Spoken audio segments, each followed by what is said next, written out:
Hello and welcome back to our International Economics course online. Today we are going to move on to chapter 2, where you're going to be introduced to a more formal approach to the international trade theory. Carabao begins this chapter by giving you an historical perspective on how modern trade theory evolved. So, prior to the teachings of Adam Smith, we were living pretty much in the mercantilist era. This covered the period of the discoveries up to the Industrial Revolution. So, we're talking about, roughly speaking, 300 years between the 1500s and the 1800s. The key perspective at this point was that the world's wealth was static. The consequence of this belief is that if you imagine a world comprised just of two nations, if one of them is experiencing a trade surplus, then the other nation would be experiencing a trade deficit. Nonetheless, during this period, there was a significant increase in international trade, promoted by the discoveries period, the finding of new trade routes, new markets, and as such, the participating nations experienced a significant increase in wealth. Also worth noting is that at this point, the payments were pretty much made in gold and silver. The fiat currency, which is a currency without intrinsic value, which we use today, was not the type of currency used in those days. Those days they have what we call commodity currency, which are currencies backed up by tangible commodities such as gold and silver. They would have a fixed exchange rate against a certain quantity of gold or silver. During this period, there was also a belief that to promote a favorable trade balance, meaning a trade surplus, government intervention was a successful way to achieve that, namely through the imposition of tariffs, quotas, and other policies that would inhibit imports and promote exports. The mercantilist theory is pretty much summarized in David Hume's price specie flow doctrine. The idea was that once the payments for the goods and services traded in international markets was done, there would be the flow of gold, for example, associated with the payment of those goods. Well, once the payment of those goods was done, that meant that the country had less gold and therefore a lower ability to issue currency. The quantity of money would decrease because there was not so much gold to back up the initial amount of currency. So the less gold a country had, the lower the amount of currency it could print. Conversely, the country that had the trade surplus would experience an inflow of gold and therefore could print more currency. Well, this relationship with the quantity of money available, which we call the quantity theory of money, the end result was that the country experiencing the surplus would print more money and consequently experience inflation. The prices of the goods and services produced in that country would go up and therefore become less competitive in the international markets. As such, they would start selling less to foreign nations and their trade surplus would reduce and eventually achieve a balanced trade, meaning zero, meaning the difference between exports and imports would be equal to zero. Okay? On the other hand, the country that was making those payments and experiencing a reduction on their gold reserves, they would print less money, there will be less money in circulation. As such, the price level of goods and services would decrease. And then become more competitive in international markets. So they would move from a deficit position, a trade deficit position, towards a balanced trade position because their goods are more competitive in international markets, more exports, and therefore an improvement in the trade balance. So ultimately, David Hume argued that countries would eventually converge to a balanced trade position because it was unsustainable to have persistent surpluses or persistent deficits, given that we were living in what we call a gold standard, given that their currencies were pegged to a commodity, typically gold. That's why it was called the gold standard. This all changes with Adam Smith in 1776. Note that this is at the peak of the Industrial Revolution. So Adam Smith is an Englishman. He's observing the impact of the technological revolution in his country, the invention of the steam engine, the boom in productivity thanks to this technological innovation. And he realized that, well, if technology keeps on evolving, then the world's wealth is not fixed because we can do much more with the same existing resources as long as we have better technologies. And this revolutionizes the concept of international trade because the world is no longer viewed as static, but rather as a dynamic state of affairs. And that evolution, that change, is promoted by technological innovation.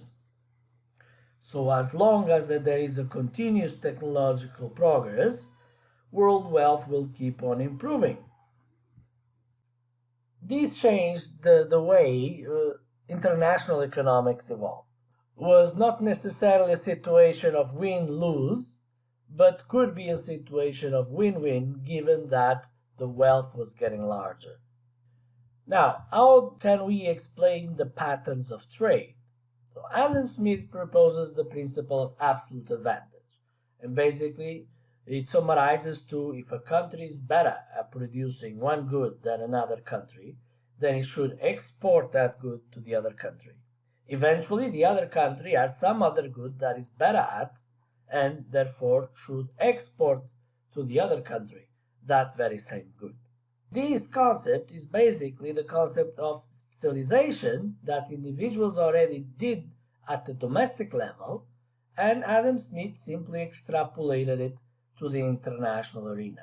If the individual can specialize, given its competitive advantage in a particular field, then countries can also specialize, given their particular specificities in terms of endowments and know-how. Concept of absolute advantage basically at the end translates in a simple idea that a country uses less labor than another country to produce the very same good.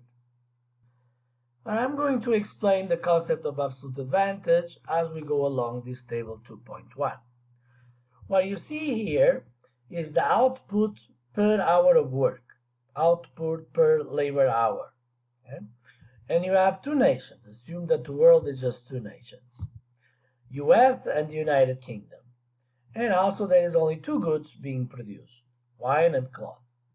In 1 hour of work, in the United States, 5 bottles of wine are produced, whereas in the UK, 15 bottles of wine are produced.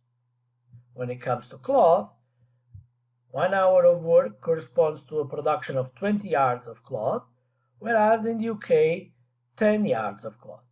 So you can see that when it comes to wine production, UK produces 3 times as much as the US in the same 1 hour of work.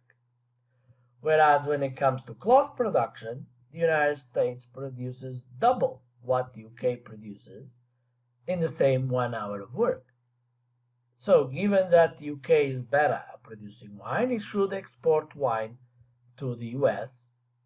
And given that the US is better at producing cloth, it should produce cloth and export part of it to UK. So this specialization would result in the UK producing just wine, no cloth, and the US producing just cloth, no wine. But consumers in both nations will still have access to both products thanks to international trade. Then, in the 1800s, David Ricardo came along and made an incremental improvement in this theory. Basically, what he said, there is no need for absolute advantage, it suffices a comparative advantage. What does that mean? It means that we should analyze this in relative terms. Even if a country is better at making both goods, you will have an opportunity cost differential between the two nations, and the nation that has the lowest opportunity cost in producing one good should specialize in the production of that good, whereas the other nation is going to produce the other good. So again, I'm going to explain this concept by using the numerical example in table 2.3. So table 2.3 gives us a scenario of two countries and the production of two goods. The US produces 40 bottles of wine per hour of work, whereas the UK produces 20 bottles of wine per hour of work. So the US is better than the UK at producing wine. When it comes to cloth production, we observe a similar scenario. That is, the US is better than the UK at producing cloth because it produces more yards during the same hour of work. According to the principle of absolute advantage, introduced by Adam Smith, there will be no motive to engage in international trade, given that the US is better than the UK in the production of both goods. However, David Ricardo said that we should focus on the comparative advantage. The reasoning being that a country should specialize in the production of a good as long as it has the lowest opportunity cost. In this context, we call the opportunity cost the marginal rate of transformation. Marginal rate of transformation. So let's say we want to assess who should produce cloth. The marginal rate of transformation will be computed as the ratio of how many bottles of wine do we need to give up in order to produce 1 yard of cloth. So for the US, the marginal rate of transformation would be, well, in an hour of work, we produce 40 bottles of wine, and I'm going to put a B here just to reinforce that I'm talking about wine, bottles of wine. And for cloth, it's 40 yards during also 1 hour of work. And I'm going to use Y here to reinforce that I'm talking about yards of cloth. This ratio would be equal to 1, meaning that the US has to give up 1 bottle of wine in order to produce 1 yard of cloth. Then we would proceed by computing the same ratio for the UK. So the UK produces 20 bottles of wine during 1 hour of work, whereas in terms of cloth production, it's only able to produce 10 yards of cloth during 1 hour of work. This ratio will then be equal to 2, the interpretation being that the UK has to give up 2 bottles of wine in order to produce 1 yard of cloth. So, given that the US has the lowest opportunity cost, has to give up the least in order to produce 1 yard of cloth, we recommend the US to specialize in cloth production. And consequently, the UK should produce the other good, wine. So the conclusion here would be US specializes in cloth production, whereas the UK specializes in wine. Now imagine that you tackle this issue another way, focusing on wine production instead of cloth. What we will do will be basically the inverse of this ratio. Let's do it here. So,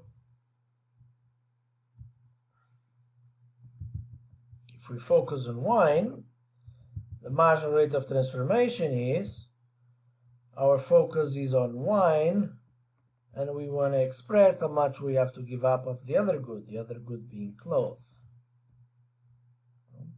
So for the US, we'll have the 40 yards of cloth versus the 40 bottles of wine produced within 1 hour of work.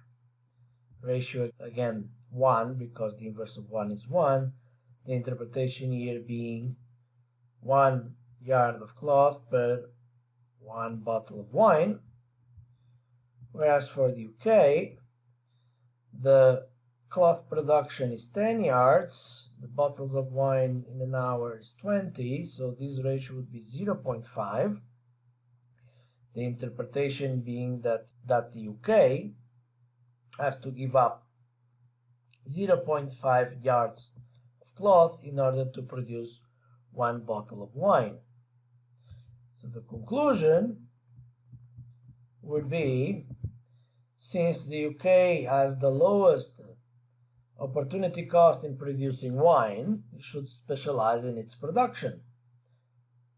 So the UK specializes in wine,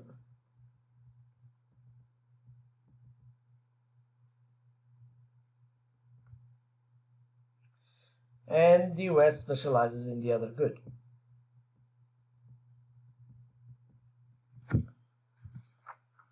Note that regardless of how you decide to tackle this problem, you reach the same conclusion.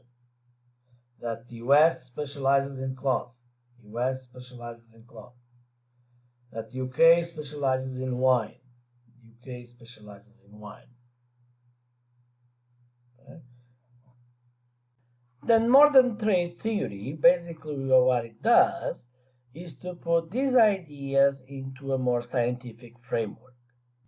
Now, like any other theory, there are key assumptions that we need to take into account.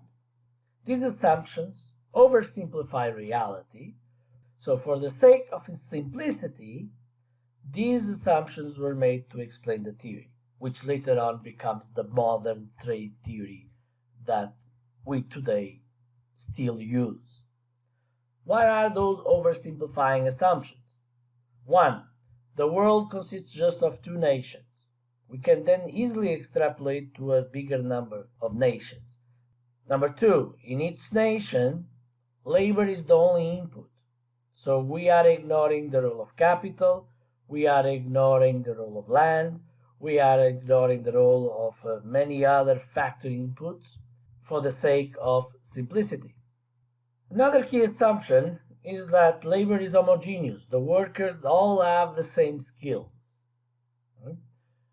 Another assumption, relatively strict, is that there is full employment. Number 3, labor can move freely among industries within the nation, but it cannot cross borders. Okay, so there is no migration across nations in this model. Okay?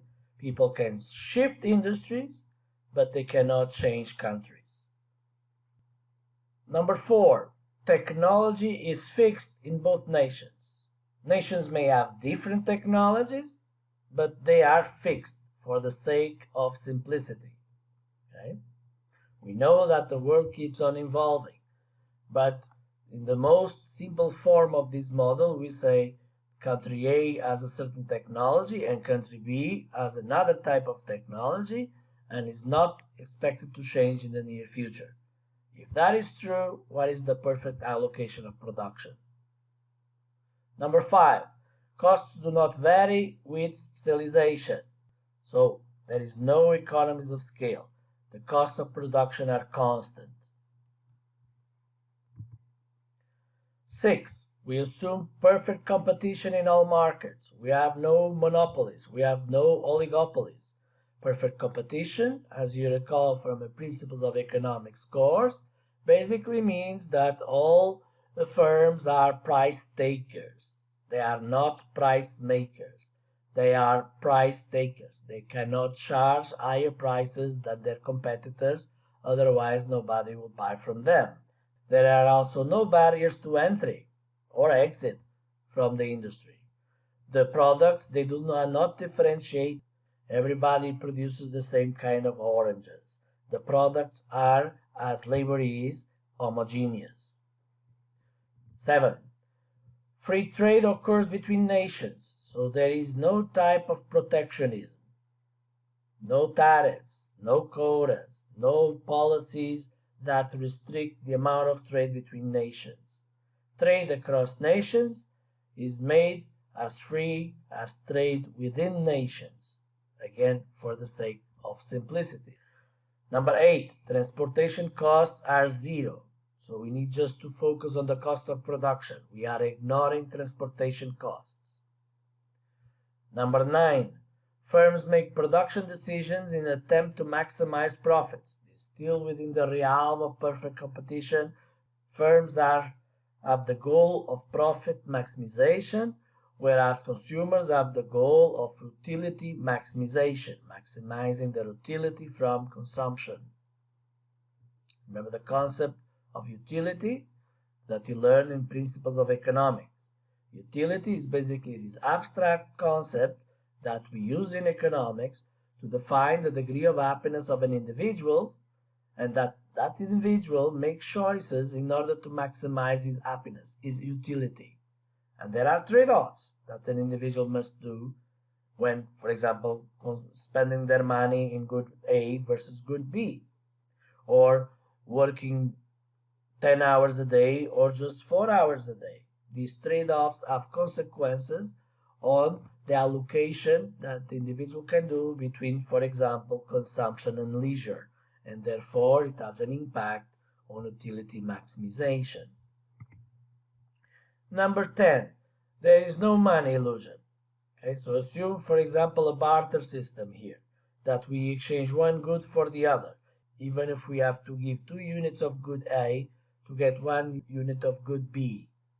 For the sake of simplicity, assume a barter system. Okay, no exchange rates here.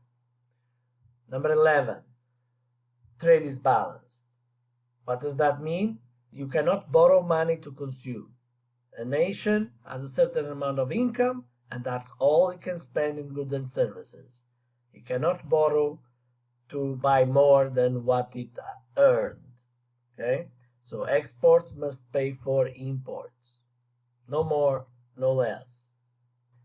So building on the teachings of David Hume, Adam Smith, and David Ricardo, we come to the benchmark for modern trade theory.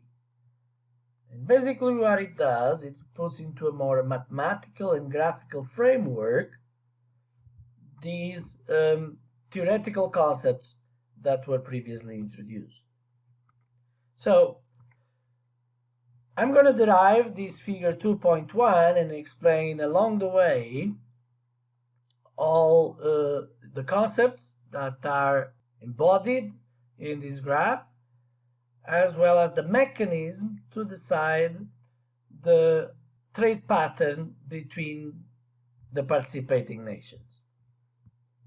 So figure 2.1 in your slide number 18 shows us 2 graphs, one for the US, another one for Canada. In the vertical axis of both plots, we have the amount of wheat production, and in the horizontal axis of both plots, we have the amount of automobile production. Now I'm going to derive these graphs step by step and explain what they mean. So let's try to make it as neat as possible. Okay, so we have here wheat production versus automobile production for the US and for Canada, the same goods. Okay. The first information that we are given is the production possibilities frontier. And you can infer these by reading the textbook. Okay, so this is the first relevant information. How well does the US do under a closed economy, also known as autarky?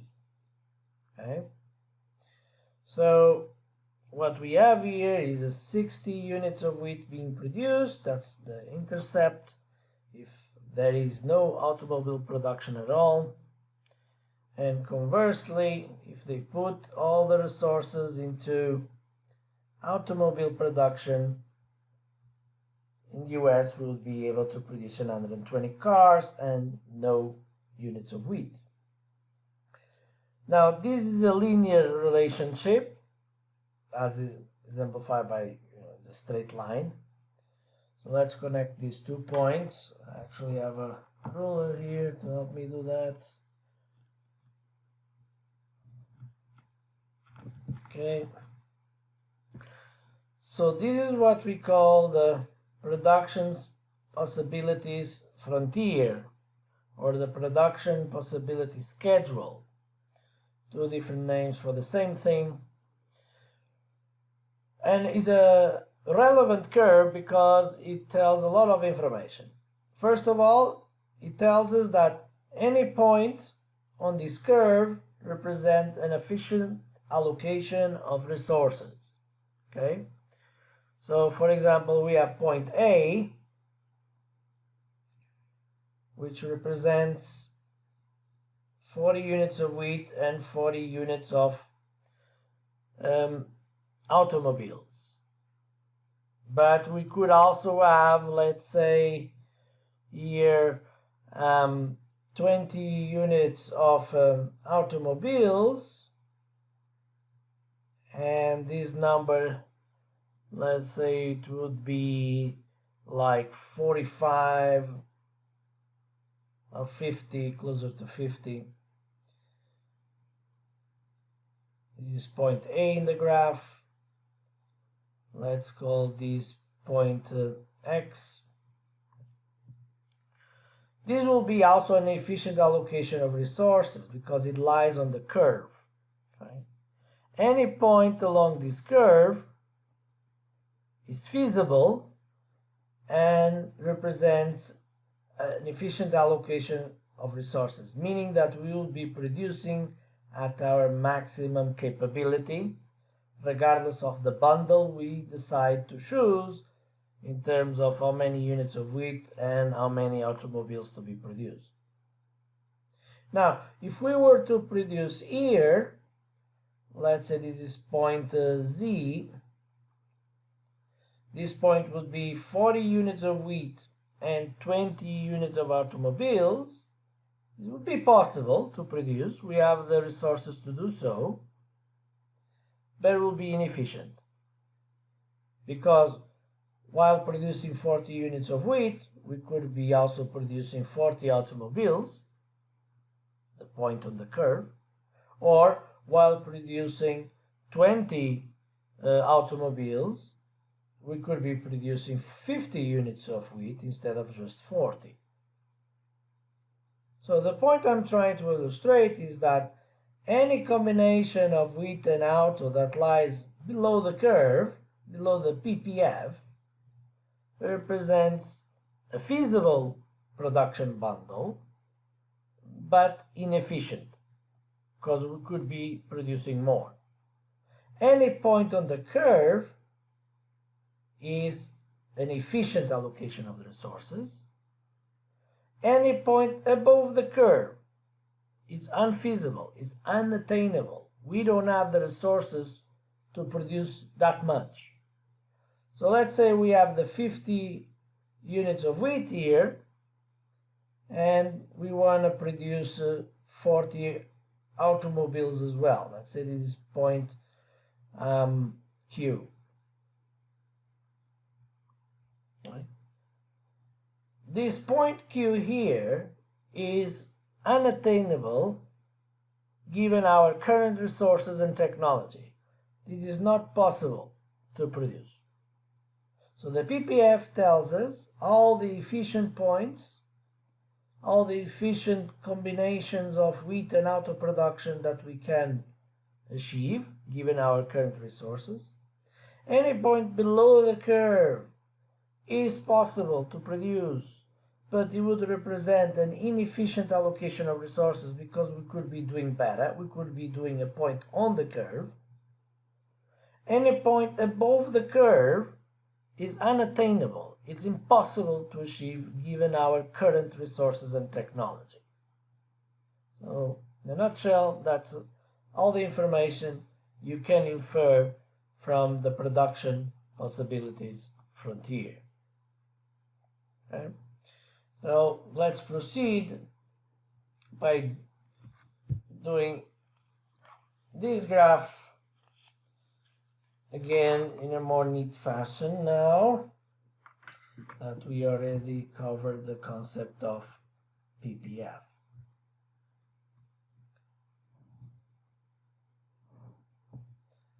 So again, we had 60 units of wheat, and it comes to auto, we had 120. Let's connect these 2 points.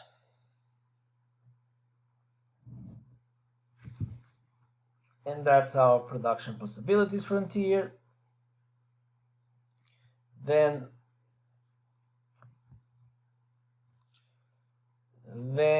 point A. Point A was 40, says here,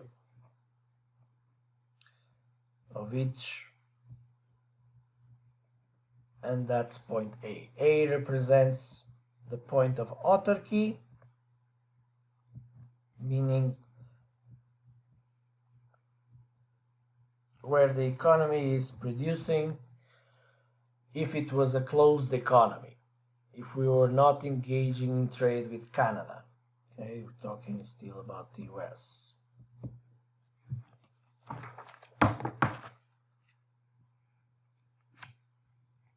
Talking about the US.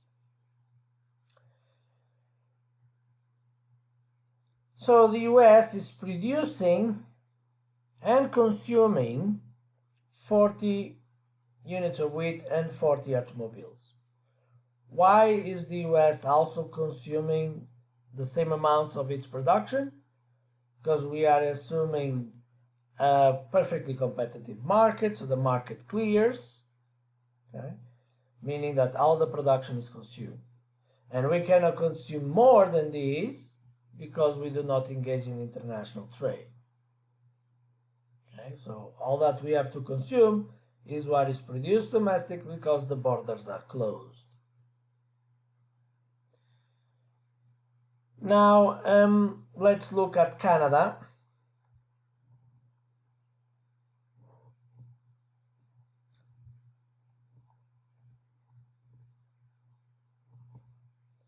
And Canada, according to the information that is given to us, the PPF is this interior line.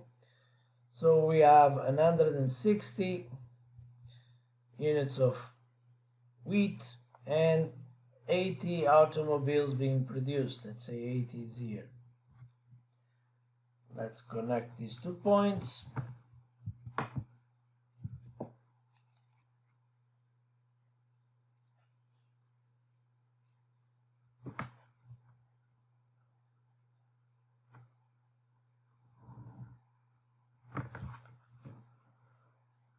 And for Canada, under a closed economy, autarky, their bundle of choice is 80 units of wheat and 40 units of automobiles. So let's say it's here. Carabao is calling it A prime just to show you the corresponding levels of production in Canada if it was also a closed economy. Okay. Now we want to apply the principle of comparative advantage introduced by David Ricardo in order to infer who should specialize in wheat production and who should specialize in automobile production. So how do we do that? We do that by assessing the marginal rate of transformation. How much does a country need to give up in order to produce 1 unit of each good? And in this graphical analysis, we can infer that by computing the slope of the PPF, the slope of the production possibilities frontier is the marginal rate of transformation. And given that we're talking about a straight line, the slope is always the same along this curve, also meaning that we're talking about constant costs of production. If we produce just a little, or if we produce a lot, the cost per unit will be always the same. In this case, I recommend that you always compute the marginal rate of transformation of how much I need to give up of what is plotted in the vertical axis per each unit of what is plotted in the horizontal axis. So we're going to compute the marginal rate of transformation of how many units of wheat I need to give up in order to produce 1 more automobile. And that's the slope of the PPF. Okay? So in this case will be wheat production divided by auto production. Okay. So I'll do it here. The marginal rate of transformation for the US, the slope, you can compute it as the rise over the run, like you learned it in your geometry classes before. So here we have 60 minus 0 as the rise from this point over the run, which is 120 minus 0. So for the US, this number will be equal to 0.5. The interpretation meaning we need to give up 0.5 units of wheat in order to produce 1 automobile. Note that here I'm plotting this is wheat and this is automobiles. So whatever is on the top per each unit of what is on the bottom. Whatever is in the numerator per unit of what is in the denominator. Similarly for Canada, you'll have 160 and 80. So 2 what? 2 units of wheat per each unit of automobiles. Let me push this up a little bit. So this will be 2 units of wheat per each unit of automobiles. Okay, so the slope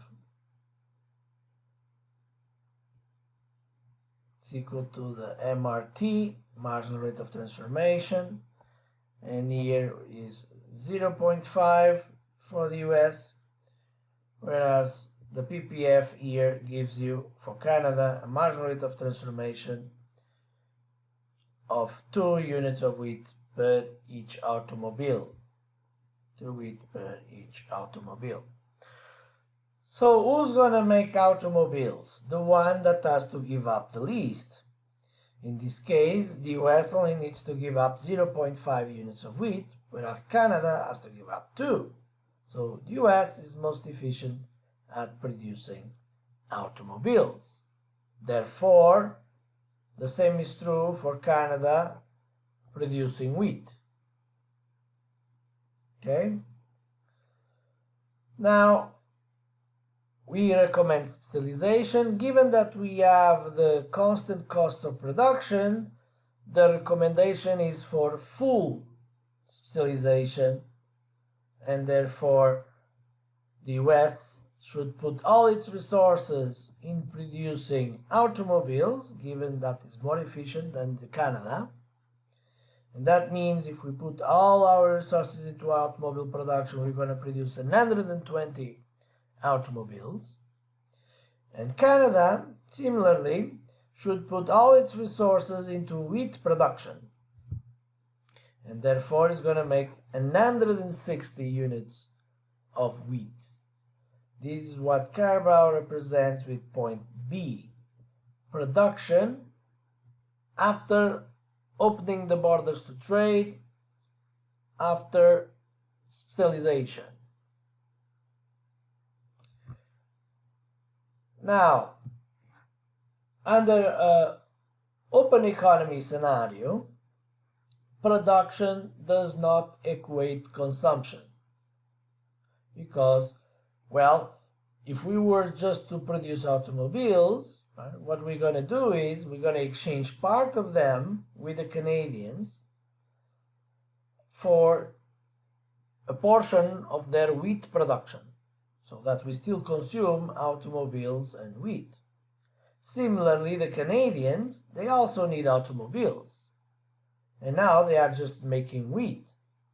And therefore, if they want some automobiles, they have to trade with us, the US. Now the question is, what are going to be the terms of trade? What is going to be the rate of exchange between wheat and automobiles across these two nations?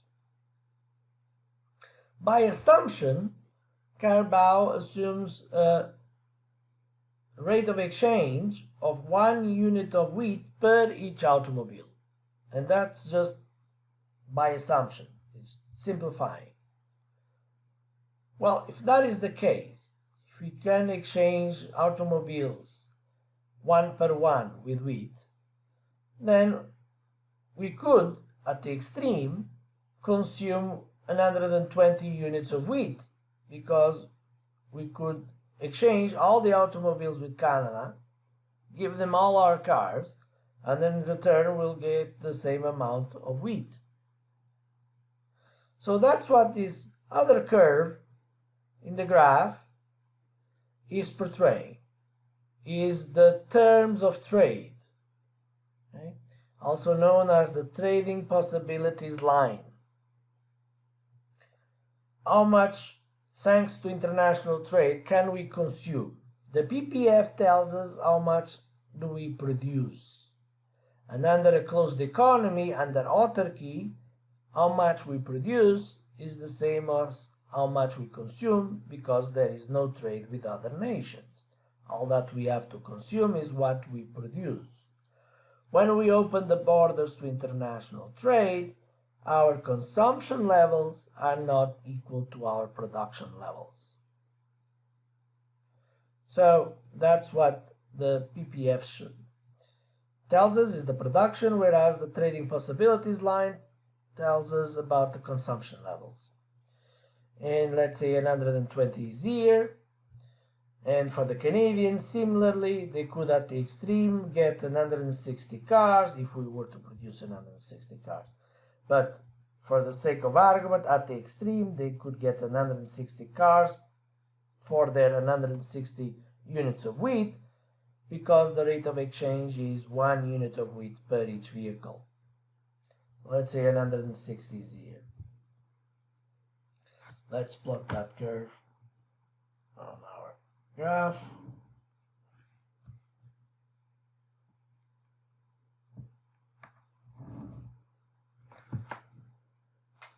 So the second line is what we call the terms of trade, TOT, and is 1 unit of wheat per each automobile. The terms of trade are the same in Canada and US, because that's exactly the rate of exchange for these two countries. So 1 unit of wheat per each automobile.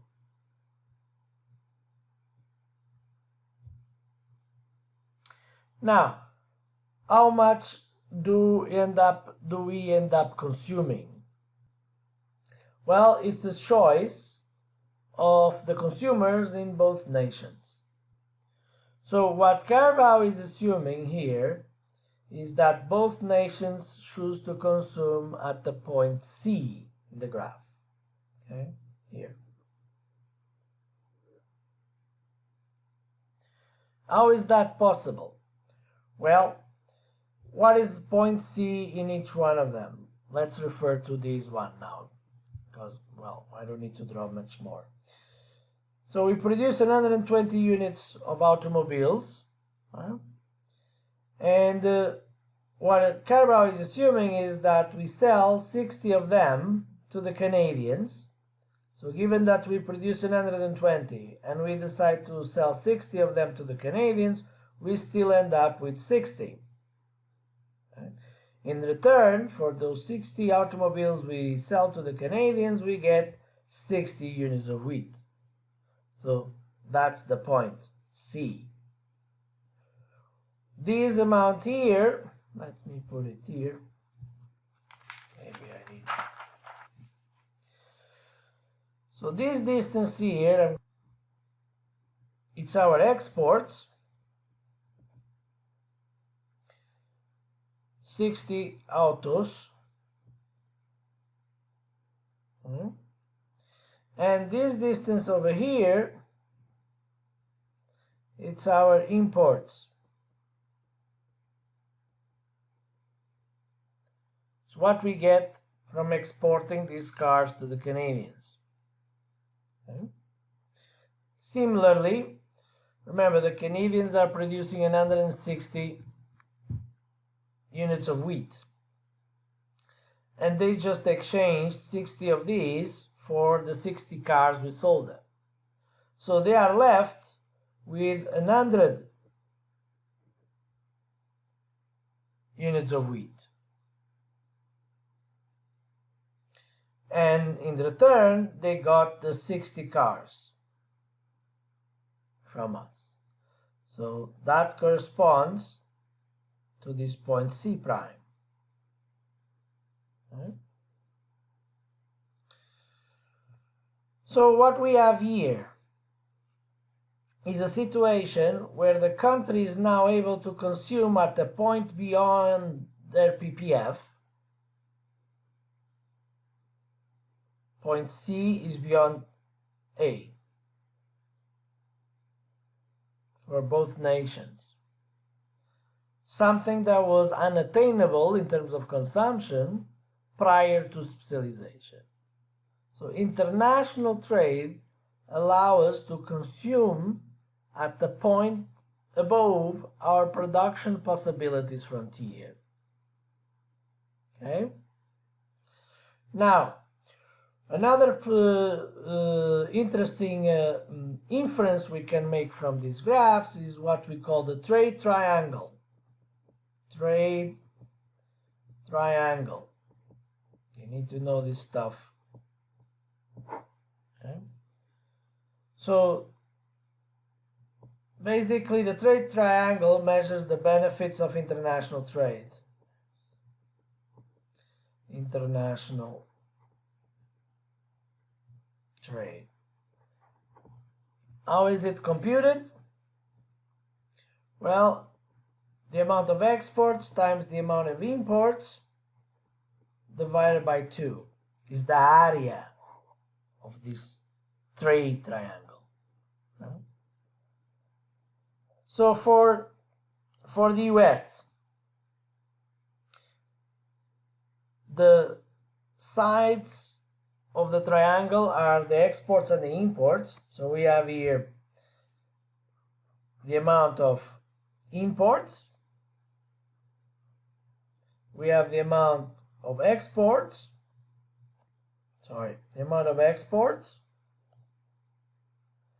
and instead of computing a square, we want the triangle because the hypotenuse is the trading possibilities curve. Right? So it's bounded by the terms of trade. Okay? So we have exports, imports, and the terms of trade as the sides of this trade triangle. So the trade triangle for the US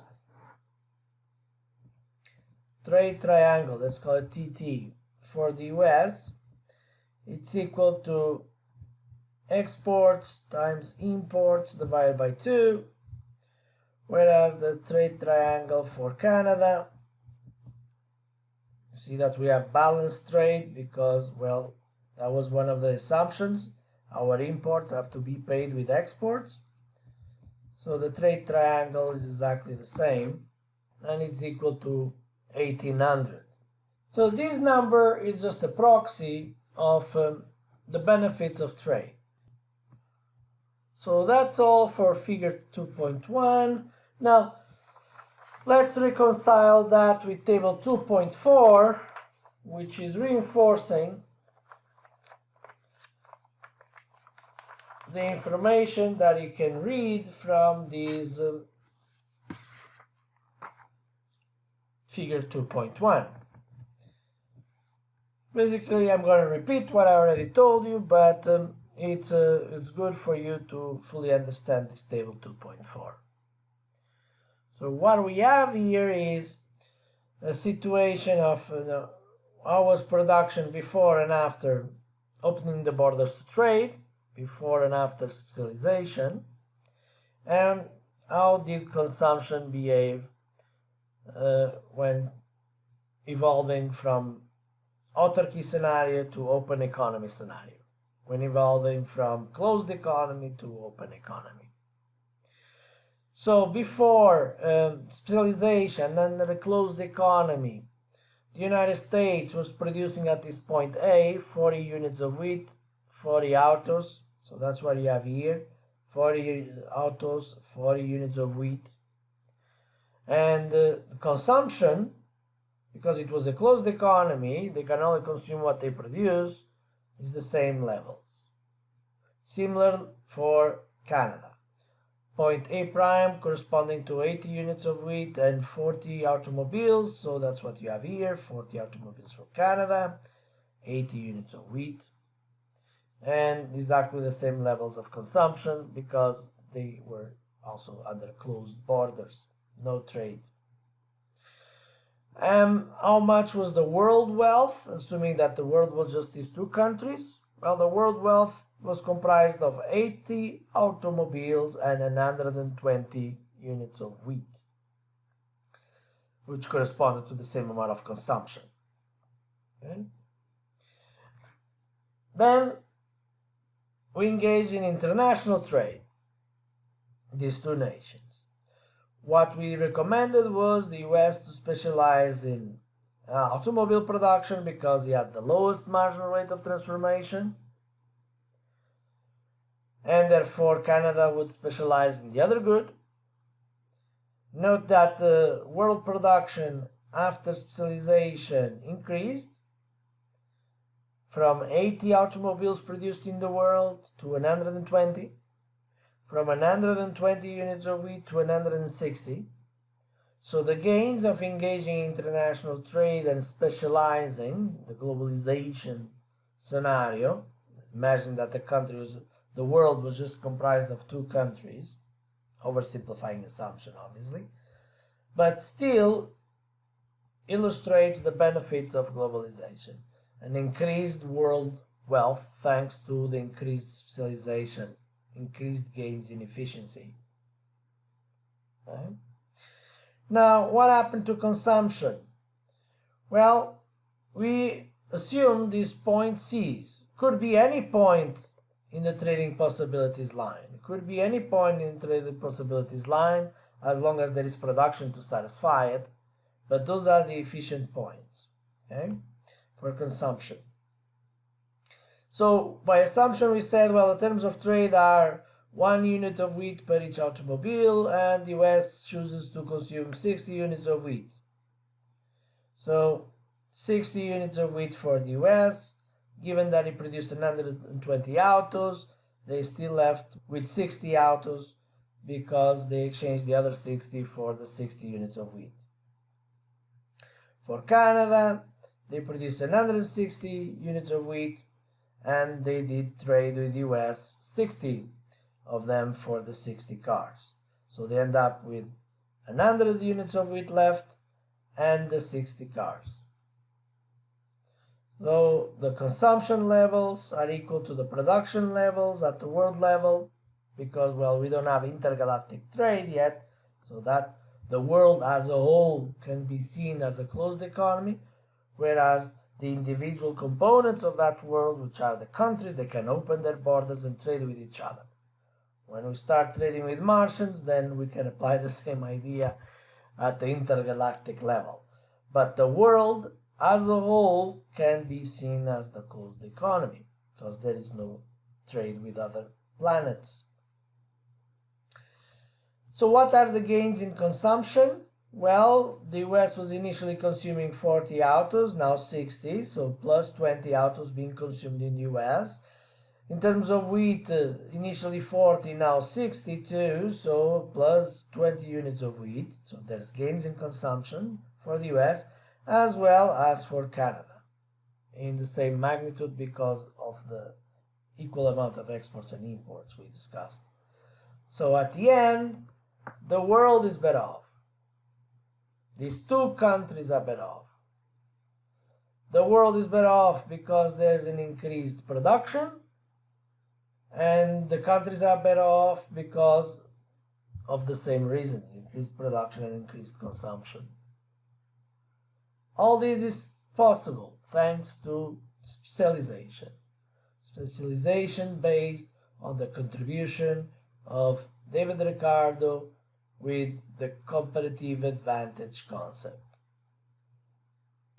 Again, please read the textbook and the previous slides to guide you through the material that is being presented.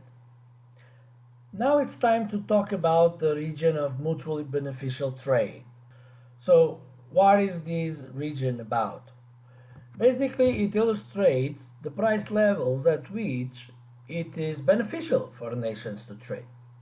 For example, when it comes to Canada, the most that Canada is willing to pay for an automobile is 2 units of wheat per each automobile. So if it has to pay, like, for example, 3 units of wheat, the slope of this curve will be steeper, and it wouldn't make sense for them. They would rather prefer to produce domestically, rather to pay the US auto manufacturers 3 units of wheat per each automobile. So as long as they pay less than 2 units of wheat, they are willing to trade with the American auto manufacturers. On the other hand, the US auto manufacturers, the minimum price they are willing to accept is 0.5 units of wheat per each automobile. So if Canada would like to pay them just like a quarter of a unit of wheat per automobile, the US manufacturers would rather prefer to sell domestically rather than export that car to Canada. So as long as the US auto manufacturers are paid more than 0.5 units of wheat, and as long as the Canadians pay less than 2 units of wheat per each automobile, everybody's happy. And that's the gray region portrayed here. This is how much the price can fluctuate in order for both countries to benefit from trade, in order for both countries to participate in international trade. Okay? The fewer units of wheat the Canadians have to pay for a car, that means that their terms of trade are improving. Right? So the closer the price becomes to the minimum the US auto manufacturers accept, the happier the Canadians will be. Conversely, the more the Canadians pay for an automobile, the happier the US manufacturers will be. So imagine like 1.9 units of wheat per automobile. That would mean that the US terms of trade were improving, whereas the Canadians' terms of trade were getting worse. So these are the boundaries for mutually beneficial trade. What determines these terms of trade?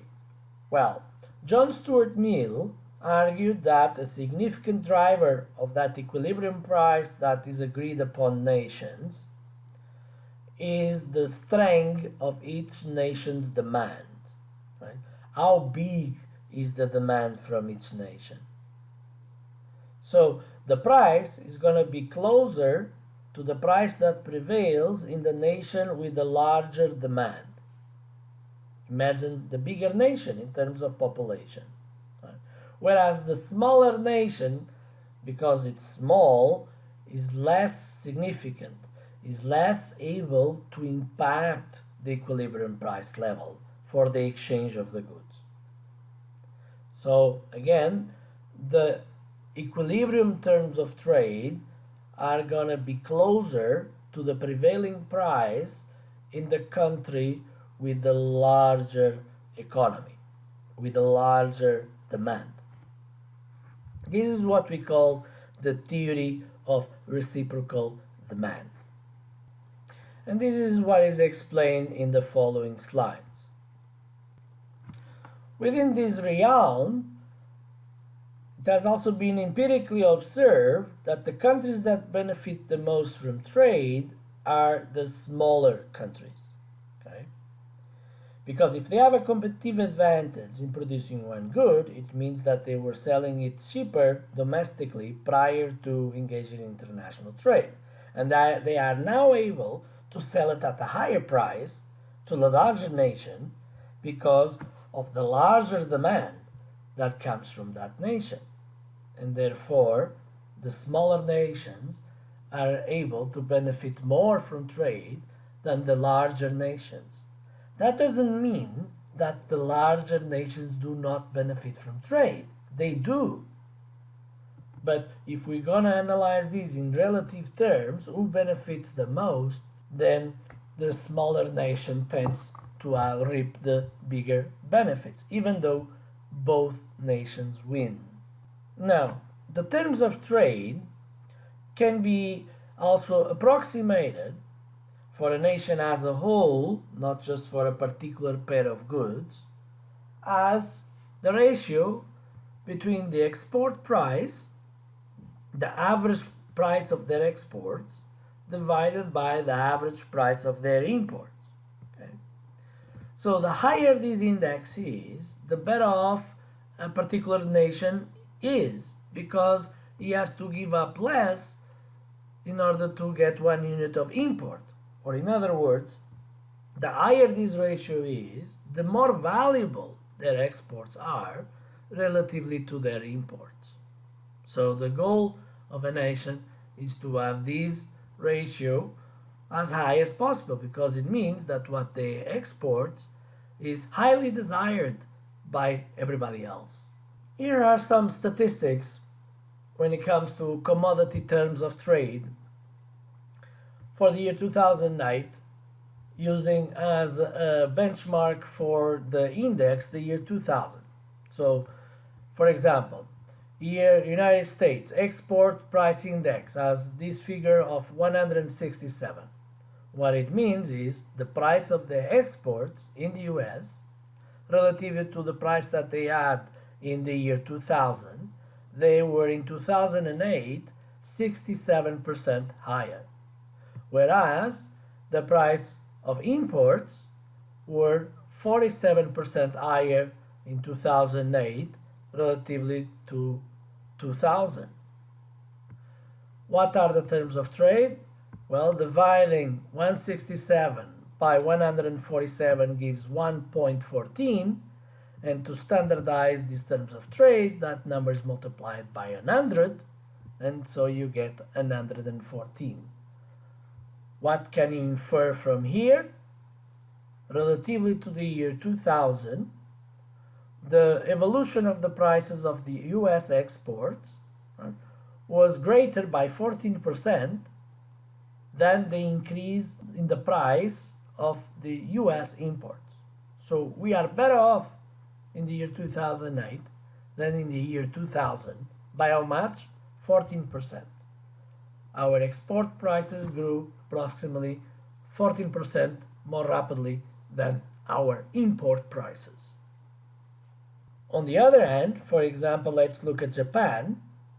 The price of their exports appreciated by 3% in 2008 relatively to the year 2000, whereas the price of what they import increased by 82%. So they are worse off in 2008 compared to the year 2000 by 43%, right? 100 minus 57.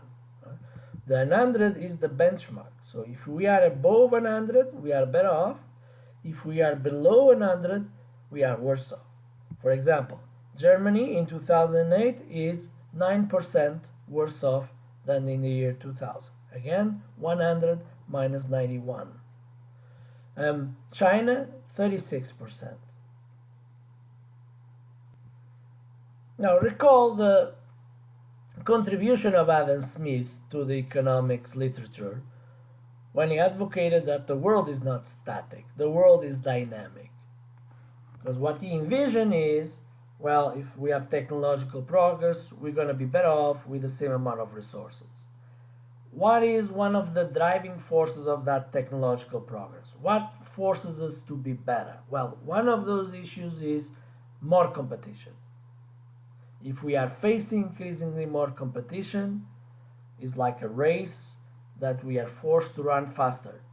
We need to innovate faster to remain at the top of the race. That's why economists are so pro free markets, perfect competition. We want competition in the market because we see that as the enabler of more rapid innovation. Adam Smith basically extrapolates from there to international trade. Opening your borders to trade is basically exposing yourself to a higher degree of competition, and therefore you are forced to be more efficient in the use of your resources. If that happens, you're going to have more production, more income, and if that happens, then you have more savings and more investment. The economy keeps on growing, and as such, you have more productivity. You can make more with the same resources. You also benefit from larger economies of scale because you are increasingly specializing on what you are best at.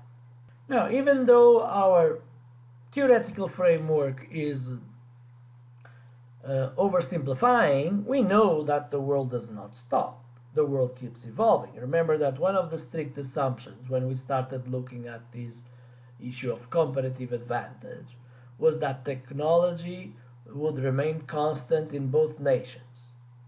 But we know that that is not the case. The world keeps on progressing. So what we need to do is every time there is a technological shock, every time there is a technological innovation, we need to redo all these analyses. We need to look, okay, what is the state of technology now? What are the consequences to productivity levels? Therefore, what are the consequences to the relative cost of production in each nation? And let's use the same tools to decide who should export what and import what. But basically, we are using the same tools now to a different scenario, a scenario where there is a change in technology. How can we portray a technological innovation in our graphs? So recall the PPF, the Production Possibilities Frontier, or schedule, different names for the same thing, they are synonymous. So in this case, imagine that there is technological innovation in computer production, but there is none in auto production. Okay? So it means that with the same amount of resources, instead of producing 100, we can now produce 150 computers. So graphically, we merely change the intercept to show this technological progress. Note that in terms of marginal rate of transformation, technological innovation, what basically means is that you are able to produce more at a lower cost. So the marginal rate of transformation in this case was, if you want to produce one more computer, you need to give up one automobile. And now, to produce one additional computer, you only need to give up 0.67 automobiles. So you are more efficient because it's cheaper to produce computers, and that lower price is only possible thanks to technological innovation. Same kind of scenarios portrayed here for Japan. Note that we can also assess the magnitude of the technological shock just by looking at the graphs. So, for example, the US was able to diminish its marginal rate of transformation from 1 to 0.67. In this case, Japan was able to reduce its marginal rate of transformation from 2 to 0.5. So the magnitude of the change was greater here. The improvement enabled by the technological innovation is much more pronounced here. Right? So this is a greater technological innovation than the one portrayed here. How? Because of the change in the marginal rate of transformation. Another way to look at this is the change in the intercept, because these are both intrinsically related, as the marginal rate of transformation is basically the slope of the PPF. Now let's look at another scenario. We were considering constant costs of production, meaning that regardless of the amount of production, the cost per unit will be always the same. But in reality, we know these things can change. Let's consider the case of increasing costs of production, meaning that the more you produce, the more expensive it's going to be. Why? Well, let's think about, for example, labor. Imagine that we have again the auto manufacturers and the wheat producers. Right? And if you want to move all the farmers into auto manufacturing, you need to train them. Okay? This movement, this structural shift in the economy from being a diverse economy into a fully specialized in auto production, let's say, this would mean that you'll have to train all these individuals, and it takes time, it takes money to train individuals. So the more you want to change, the more the cost of training those individuals, and it could reach a point of becoming prohibitive to have full specialization, because the cost of production can increase in such a magnitude that it does not make sense to produce more because we can buy it cheaper elsewhere. Note that the PPF, the production possibilities frontier, instead of being a straight line as before, indicating a constant slope and therefore a constant cost of production, is now concave. A concave curve, basically what it means is that the slope of the curve gets larger as we move away from zero. So, look, the speed at which this curve is declining is fairly slow here, and then it becomes steeper and steeper and steeper, meaning much faster, meaning a bigger slope. The slope of the PPF is basically the marginal rate of transformation, like before. So let's say here at point A, the slope was 1, and you can infer the slope by computing the slope of the tangent line to that concave line in a particular point. So point A, the slope at that point is 1, meaning you need to give up 1 unit of wheat in order to produce 1 automobile.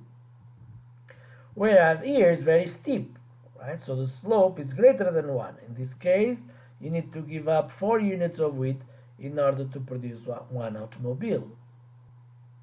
What are the implications for our specialization recommendations in international trade? Well, as the costs are increasing so rapidly, instead of advocating for full specialization, we're going to end up advocating for partial specialization. Let's derive another graphical example, namely figure 2.5. Now, figure 2.5, we're going to apply the same principle of competitive advantage, but under a situation of increasing costs of production. So, as previously explained, you can infer that you are dealing with increasing costs of production by looking at the PPF. The PPF is now concave. meaning that at each bundle of production, each combination of wheat and auto production, there's going to be a different slope associated to the ppf, and that is representing, as it's becoming steeper, the more automobiles you produce, it means that we need to give up more units of wheat as we increase auto production, and it's going to get to a point that it's going to surpass how much the other country is willing to pay for it. So we're going to end up in a situation of partial specialization. So again, let's derive this step by step. And here let's assume that this intercept for the ppf is 19 units of wheat. Okay? We are not given an intercept there, but let's say it is. And here let's say it's 20. Also, I am assuming it's 20. Okay? It's not given to us. Okay? So let's just draw it for the US step by step. So wheat auto production for the US, let's say it's 19 and 20 are the intercepts in the vertical and horizontal axis. Let's try to do a concave curve here. Okay, that's our ppf, production possibilities frontier, with the changing marginal rate of transformation, meaning changing slope as production levels vary. By assumption, Carbau is saying, let's say that under a closed economy, the US produces 18 units of wheat and 5 automobiles. And the more automobiles we decide to produce, the higher is going to be the cost of each automobile when expressed in units of wheat. To assess the marginal rate of transformation, we need to compute the slope at that point. It's given by the tangent line to that point. It's supposed to just touch one point of the ppf, the tangent. Doesn't look like it here, but let's assume it does just touch that point over there. And the slope of this curve, it's equal to the marginal rate of transformation at that particular point A. And by assumption, it's given as 0.33 units of wheat per each automobile. That's what we are given here by assumption. Okay. Similarly, we have for Canada a point for autarky. The A prime is here, okay, and it's being assumed that Canada, if it's a closed economy, will produce just 6 units of wheat and 17 automobiles. The marginal rate of transformation at that point A is given as 3 units of wheat per each automobile. So who has the lowest opportunity cost in producing automobiles? The US. Because the US only needs to give up 0.33 units of wheat to produce a car, whereas the Canadians have to give up 3. So we will advocate for further specialization in auto production by the US and further specialization in wheat production for Canada. Now, what are the terms of trade? The terms of trade are going to play here a more important role than in the previous scenario, because basically it's going to tell us where specialization is going to stop, given that, for example, Canada is not willing to pay more than 1 unit of wheat per each automobile. Those were the terms of trade agreed upon. So we're going to increase auto production up to the point that the slope of the ppf is equal to 1. And as we increase from 5 to 6, 7, 8, up to 12, the opportunity cost of producing is increasing from 0.33 to, let's say, 0.4, 5, 6, up to 1. when it reaches the production of 12 automobiles. Okay, so that's that point B here. And at that point, we don't produce any more cars because the price will go over 1 unit of wheat, and the Canadians are not willing to pay that, so we stop. If we are to stop at point B, with still an efficient point of production because it lies on the PPF, that point corresponds to 14 units of wheat being produced domestically and 12 cars. For the Canadians, there will be a similar rationale. They will keep on producing wheat up to the point that the marginal rate of transformation is equal to 1. And here, as we go up the PPF, the slope is becoming flatter, not as steep. So it goes from 3 units of wheat per automobile to 1 unit of wheat per automobile when we reach point B. Remember that this is all by assumption. There are no actual computations due to the lack of data to compute the slopes. But by assumption, we are told what that information is, and we're told that at point B prime, the slope of the Canadian PPF is equal to 1. And that's why the Canadians stop in specializing in wheat production. Note that wheat production will increase from 6 to 13, whereas automobile production declines from 17 to 13. Okay? But still benefits from engaging in international trade from this specialization of production in each country. How can we see that? Well, similar rationale as before. We're going to compare production levels and consumption levels under autarky versus open economy scenario. And that's the information that is given to us on table 2.6. So let's follow this. Table 2.6 again is structured by giving in the upper part the production levels, in the lower part the consumption levels. So before specialization, this is point A and A prime for Canada, A prime for Canada. In the US, the production under a closed economy was 5 automobiles and 18 units of wheat. That's the point A. 5 automobiles and 18 units of wheat. Okay. For Canada was 17 automobiles and 6 units of wheat. That's the point A prime over here. 17 automobiles, 6 units of wheat. The consumption levels, because we're talking about the closed economy scenario, right? This is closed economy, what we call autarky. And here is the open economy. Okay? Open to international trade. Okay?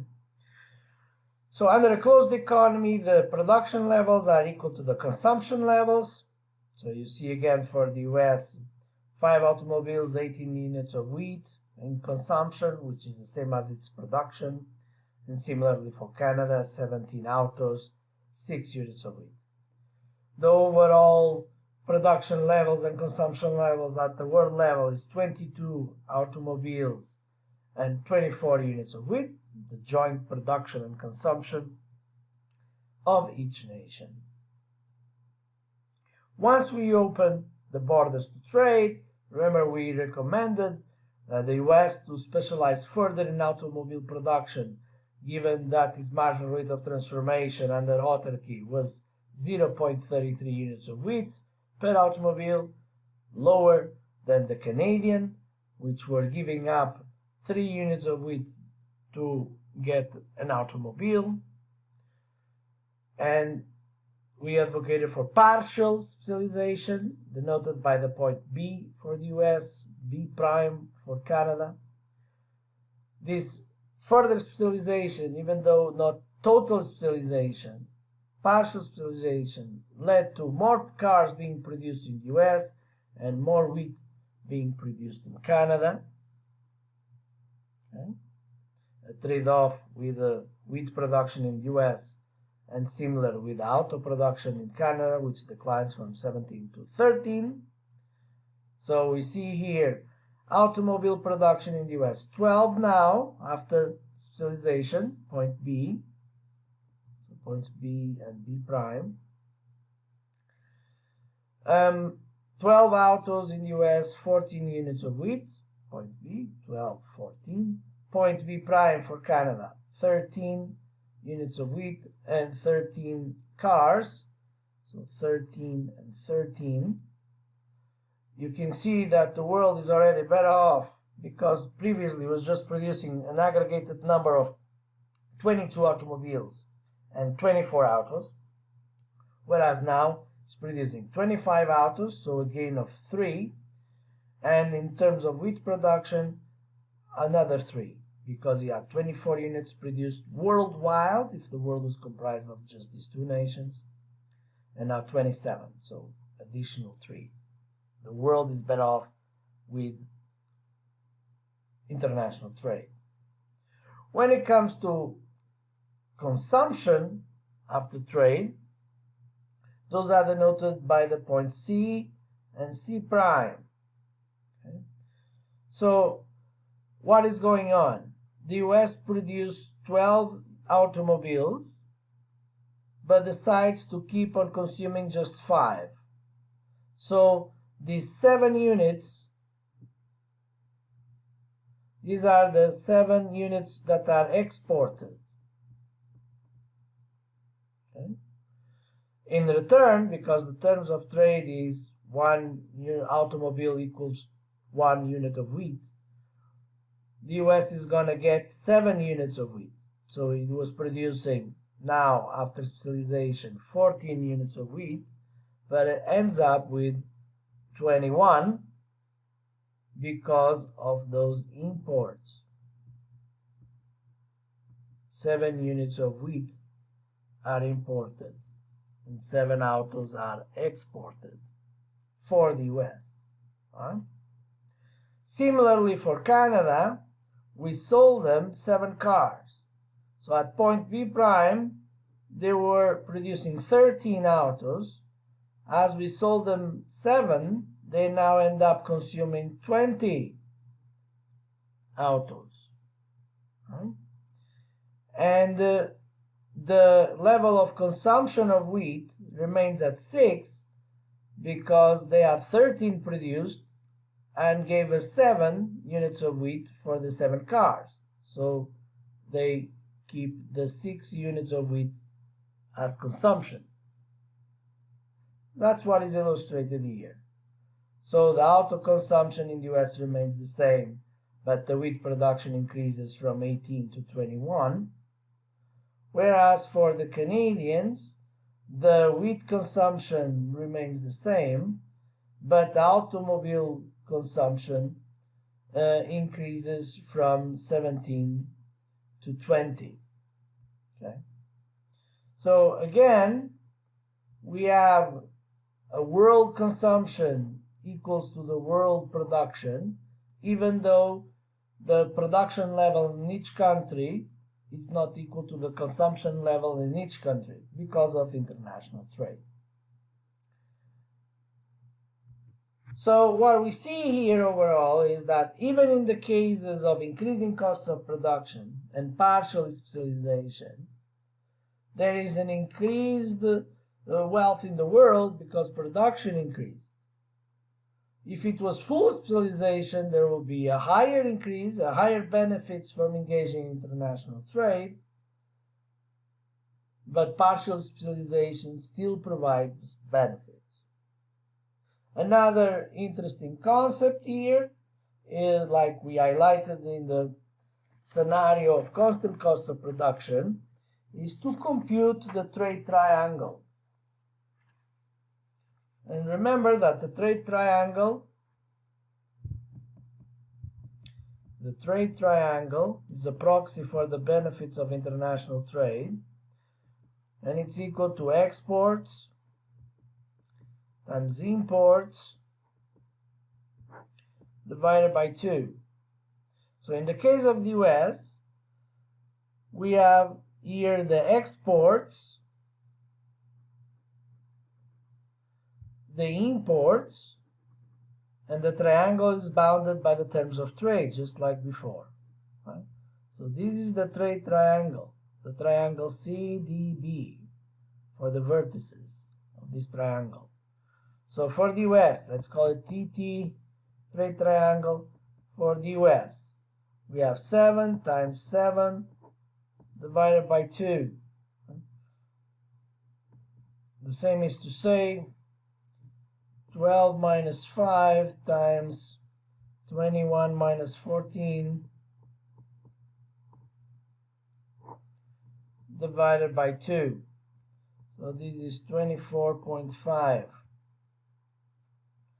For Canada, similar reasoning. So we have here the Canadians imports, the Canadian exports bounded by the terms of trade. Okay, so these are the imports of Canada, which corresponds to the exports of the US. Right? And here we have the exports of Canada, which corresponds to the imports of the US. And it's still exports times imports divided by 2. So 7 times 7 divided by 2. In this case, it will be 20 minus 13. I'm reversing here imports and exports, but it's commutative, the multiplication, so it's okay. And 13 minus 6.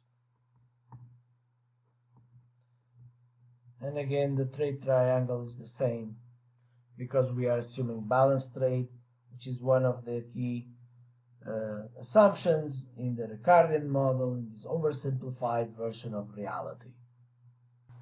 As we have seen, international trade leads to specialization. Specialization means that there are going to be growing job opportunities in the industries that we are export competing, and fewer jobs in the industries where we are import competing. Meaning people will have to reallocate from one industry to another. So sometimes you hear on the news that international trade creates unemployment. Well, that might exist in the short run, but in the long run, as individuals adapt to the new economic conditions, we don't see that pattern. For example, we learned before that the US is now more open than ever before in terms of degree of openness. Recall the concept of degree of openness was exports plus imports divided by GDP. Right? To be even more explicit, Carabao here shows you just the ratio of imports to GDP. So it neglects exports and it's showing just what typically is pointed as the culprit for the unemployment. They took our jobs is an expression that became very popular. Right? So it's showing here we are importing increasingly more since the 60s, evolved from about 4% of GDP, the amount of imports we used to make, to let's say 13% of GDP. And this dotted line is the unemployment rate. What is the relationship between the two? Well, there seems to be no relationship. If you plot the long run trend in this solid line, which means the imports as a percentage of GDP, you clearly see an upward trend. If you plot the trend to the unemployment rate, you will see a flat line. So imports have been increasing, but the natural rate of unemployment, also known as the long run rate of unemployment, has not been increasing that much. It's pretty much flat, constant. So empirically speaking, we cannot say that imports have been contributing to an escalation of the unemployment rate. No, individuals adapt. That's what competition is supposed to do.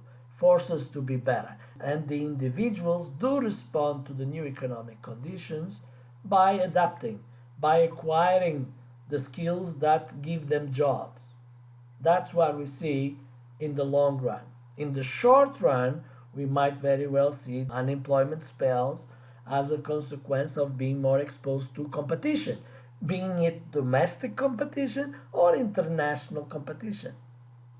But as time goes by, individuals acquire the skills and find jobs in the most robust industries, which tend to be the export competing industries. In fact, another appealing factor to find a job in export competing industries is that they tend to pay much more than import competing industries.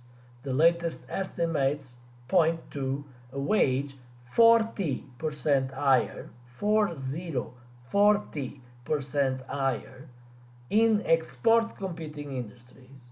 So if you're looking for a job, you better focus on finding a job in companies that are truly globalized and are exporters, because that's where the bigger pay is. So, the framework that you were introduced here can be applied to a situation where there is more than two products, a more realistic scenario. Recall that we focus just on two products for simplicity reasons. No need to overcomplicate the model in order to learn the essence of it. And what Carabao is reinforcing now is the same methodology applies when you're considering end products. The decision rule is always who has the lowest marginal rate of transformation should specialize in the production of that good. We're also going to learn in the next chapter how this setup applies to a situation where there is more than one factor input. So far, we've been looking just as labor as the factor input in the production process. In the next chapter, we're going to bring capital. So we're going to have labor and capital as the factor inputs to the production of goods. So when we have a multitude of products, we can create an hierarchy in terms of competitive advantage. For example, figure 2.7 is showing you the degree of comparative advantage between the US and Japan in different products. When it comes to chemicals, the US is much more competitive than Japan. When it comes to semiconductors, the Japanese are much more competitive than the US. So when it comes to computers and autos, it's pretty much there's not a significant difference in the comparative advantage for the US versus Japan. When it comes to jet planes, there's a slightly bigger comparative advantage for the US. And when it comes to steel, there's a slightly bigger comparative advantage for the Japanese. Clearly, the products where the Japanese have a bigger comparative advantage in relation to the US is in the production of semiconductors, and conversely, chemicals is the type of products that the US has a bigger comparative advantage compared to the Japanese. How can we infer this hierarchy of comparative advantage? Through the comparison of the marginal rate of transformation of each one of these type of products in each nation. We can also use the same methodology employed here and apply the same rules when talking about more than two countries. Carabao then mentions the role that exit barriers play in the perpetuation of inefficient industries in a given country. So if it's very costly to abandon a particular business, the owners of that business and the workers in those businesses will tend to perpetuate their existence as much as possible. Imagine, for example, they will spend a lot of money in lobbying for protectionism to stay in business for as long as possible. And that is basically a negative impact in the overall welfare of the nation, because we are basically sustaining an activity that is dying. Sooner or later is going to go bankrupt, and basically we should channel those resources from those low productivity industries to high productivity ones as fast as possible. But of course there are a lot of socioeconomic problems, and if politics, and if there are elections that come along with it, that will prevent this from happening as efficiently as it should. Empirical evidence of comparative advantage. So there have been many studies proving that a significant portion of international trade can still be explained by the Ricardian model, by the modern theory of international trade. And that's what McDougall did in 51, Balassa and Stern in 63, and basically what they found was that the more the competitive a country is in terms of production costs, it tends to have higher exports. So in this graph we have the ratio of the wages, labor costs in the US versus Japan, and on the vertical axis we have the amount of exports in the US relatively to Japan. And what we see here, all these data points for different industries, and if you plot the trend, is clearly a downward curve. Okay, that's what they're trying to do here with this shaded area, showing you that the trend would be a downward sloping straight line if we do a linear trend. And what does that mean? It means that the US exports are going to be the highest when in those industries where the labor costs are the lowest comparatively to Japan. So again, supporting the Ricardian theory, where it's all about the marginal rate of transformation. And in its pure form was just one factor input, labor, so that's why it's just used labor over here. Does comparative advantage still apply in face of job outsourcing? Well, of course, you will change something. You will change the scenario. It's going to become weakened relationship if we can outsource jobs from elsewhere. Right? So no longer shared gains. Some nations will win and some nations will lose if jobs can be outsourced. Remember that one of the key premises of the Ricardian model was that labor was immobile. Labor could not change nations. This is not talking about migration. It's talking about something even more sophisticated, which is people don't have to move. They can submit their work online, for example. Think about, for example, freelance platforms. You can hire somebody to make you a website, and that person is established, for example, in the Philippines. So that's the kind of disruption this is alluding to. How does that alters, or what kind of impact does job outsourcing has in the pure form of the Ricardian model, and basically distorts the patterns of comparative advantage. And this is an increasingly serious issue. Why? Because educational systems are getting better everywhere. For example, think about Bangalore in India, where you have an IT nucleus that is becoming as competitive as Silicon Valley. Why is that? Because they are doing a good job in educating their IT students. The world we currently live in is a world where knowledge can spread very easily through the World Wide Web. For example, think about scholarly publications. The latest scientific knowledge is published in scientific journals that are pretty much accessible to every university in the world, as long as they pay the fees. So this wide dissemination of knowledge makes that every student around the world can read the same textbook, for example. And if they do, Regardless of color, regardless of gender, we all have a sponge inside our skull that acquires knowledge. So we all can do the same jobs. We are basically a product of the amount of knowledge we are exposed to. As long as we are all exposed to the same knowledge, we can all perform the same tasks. And that's what's going on around the world. We have an increasingly outsourcing of white-collar jobs. Look, these were the estimates about the likelihood of certain jobs going offshore. Computer programmers in 2007, data entry keyers, actuaries, mathematicians, so on, economists, bookkeeping and accounting clerks were the most exposed to it. So any job can be outsourced in this increasingly globalized world. What are the advantages of outsourcing? Well, profit maximization, right? For firms. That's why firms do it. Being it a multinational firm or being the mom and pop's firm that outsources, for example, the payment system from India. So what this means is that we have to get increasingly better than everybody else because everybody's catching up. Everybody's reading the same scientific articles. Everybody has access to the same knowledge. Of course, there are still certain degrees in difference of how much knowledge can be accessed in different parts of the world, censorship of the World Wide Web, and the like.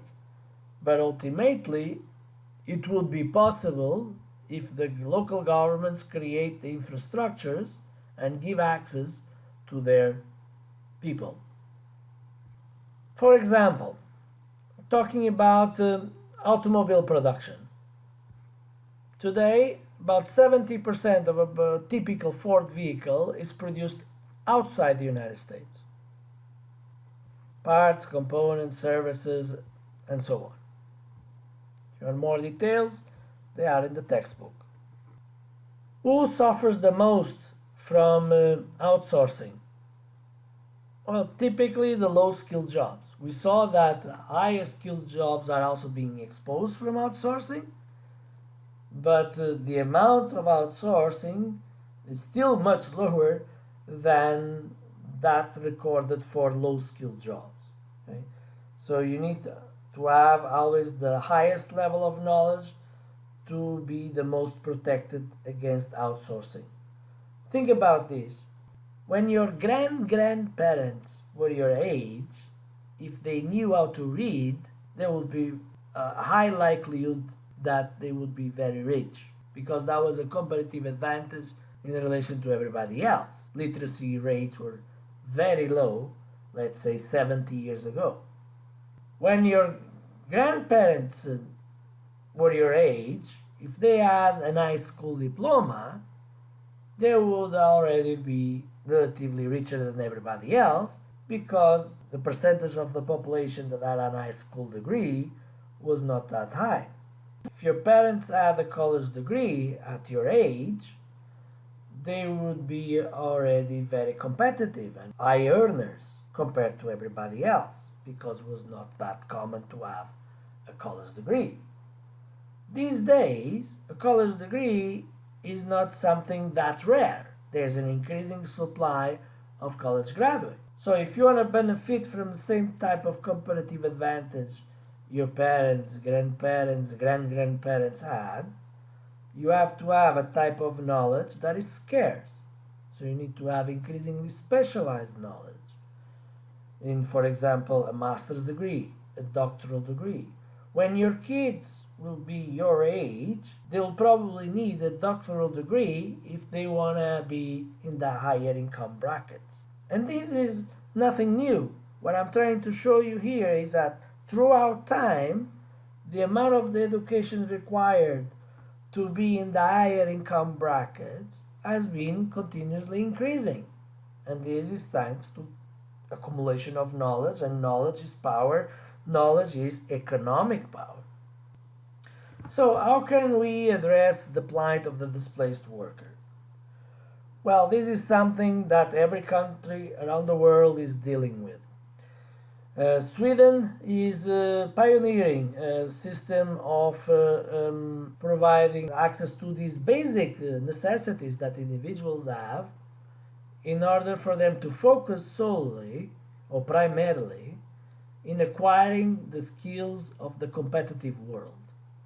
Because if you don't have food to put on the table, your primary focus is not really learning, your primary focus is survival. You will take any job, even if you are a nuclear scientist, you will take a janitor's job just to put food on the table for your family. So the key here is to create a big enough cushion so that individuals focus on acquiring the best skills. What is the payoff? Well, they will get higher paying jobs, and higher paying jobs pay more taxes. So this is a long run investment in the population. This is what Sweden is doing. Now, not everybody agrees. Everybody has their own view of how these policies should be implemented. There are countries that are considering creating a minimum basic income. But regardless of the mechanism, it's the option of each country to decide what is best for them according to their cultural heritage, for example. But regardless of the mechanism, at the end, what countries need is to have their population equipped with the skills to compete in this globalized world. The mechanism is for each country to decide what they find best for themselves. So, Carval generalizes these policies that need to be implemented, and he advocates for generous severance packages, insurance programs, revamp the US educational system, prepare workers for the jobs that cannot easily go overseas, revise the tax code so that we reward the firms that produce jobs and that stay in the US, fighting offshores, right? So there is a lot of multinational corporations that have billions and billions of dollars parked in offshores to avoid paying taxes in the US, taxes which could be used to train the population. So this is a very serious problem because the only people that cannot run away from paying taxes are the dependent workers. Those that have capital income, it's easier to avoid paying taxes. One thing is tax avoidance, another thing is tax evasion. Tax avoidance is legal. Tax evasion is illegal. Lastly, Carval wraps up the chapter by reinforcing the advantages that US manufacturers have by keeping their production here in the United States. Those advantages is the access to a more qualified labor force, which provides conditions to achieve efficiency gains. And therefore, these translate into cost-cutting programs that ultimately improve the competitiveness of US firms in global markets. These gain efficiencies can be attained not only at the employer level, but throughout the entire supply chain.